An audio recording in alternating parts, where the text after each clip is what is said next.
ত্রয়োদশ জাতীয় সংসদ নির্বাচনের পর বাংলাদেশ পেয়েছে নতুন নির্বাচিত সংসদ সদস্য। যাত্রা শুরু করেছে বাংলাদেশের জাতীয় সংসদ। সংসদ সদস্যরা শপথ নিয়েছেন। শপথ নেওয়ার পর মন্ত্রিপরিষদও তাদের দায়িত্ব অনুযায়ী কাজ শুরু করেছে। তারেক রহমান হয়েছেন প্রধানমন্ত্রী। এসবের মাঝে বাংলাদেশের রাষ্ট্রপতি কে হবেন এ নিয়েও আলোচনা গুঞ্জন শোনা যাচ্ছে। কিন্তু বাংলাদেশের তো একজন দায়িত্বপ্রাপ্ত রাষ্ট্রপতি আছেন।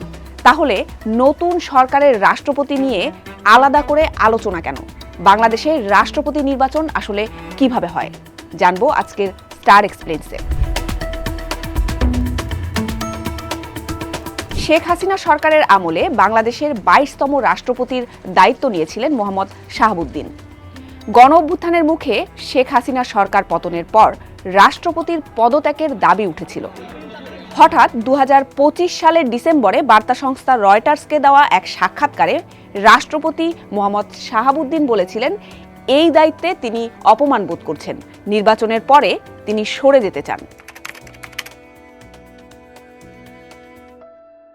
বর্তমান রাষ্ট্রপতি মোহাম্মদ শাহাবুদ্দিনের মেয়াদ রয়েছে 2028 সালের এপ্রিল পর্যন্ত। ফলে তিনি যতদিন পদে দায়িত্বরত অবস্থায় আছেন সেখানে নতুন রাষ্ট্রপতি নির্বাচন করার আইনগত কোনো সুযোগ নেই। আইনজীবী কাজী জাহেদ ইকবালের মতে বর্তমান রাষ্ট্রপতির পদ শূন্য হওয়ার পরই এই নিয়ে কার্যক্রম শুরু করতে পারবে নতুন সংসদ। বাংলাদেশের সর্বোচ্চ সাংবিধানিক পদ রাষ্ট্রপতি। সংবিধান অনুযায়ী একজন রাষ্ট্রপতির মেয়াদ 5 বছর এবং একজন ব্যক্তি রাষ্ট্রপতি পদে সর্বোচ্চ 2 বার দায়িত্ব পালন করতে পারবেন।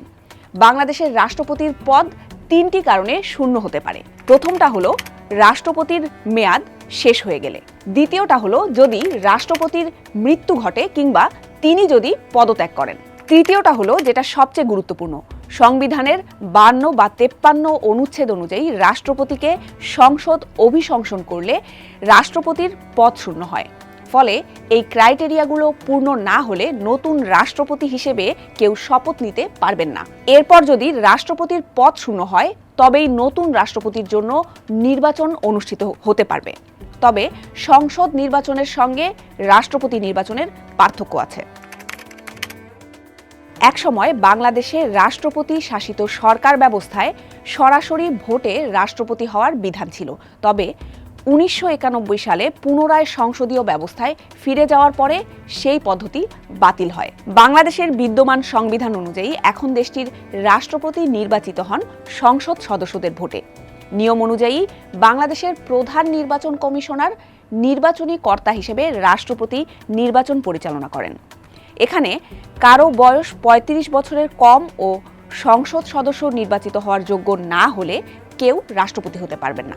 সংবিধানের 123 অনুচ্ছেদে বলা হয়েছে রাষ্ট্রপতি পদ শূন্য হলে মেয়াদ সমাপ্তির তারিখের পূর্ববর্তী 90 থেকে 60 দিনের মধ্যে শূন্য পদ পূরণের জন্য নির্বাচন অনুষ্ঠিত হবে। রাষ্ট্রপতি পদে একক প্রার্থী হলে বিধান অনুযায়ী ভোট গ্রহণের প্রয়োজন পড়বে না।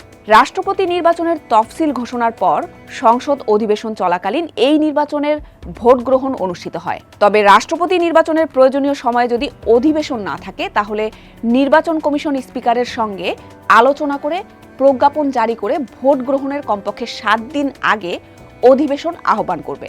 সব মিলিয়ে বর্তমান রাষ্ট্রপতি পদত্যাগ বা অভিশংসনের মাধ্যমে পদ শূন্য না হলে আপাতত বাংলাদেশের নতুন রাষ্ট্রপতি নির্বাচন হওয়ার কোনো সাংবিধানিক সুযোগ নেই। তাই জাতীয় নির্বাচন শেষ হলেও নতুন রাষ্ট্রপতি কবে আসছেন তার উত্তর এখনই পাওয়া যাচ্ছে না।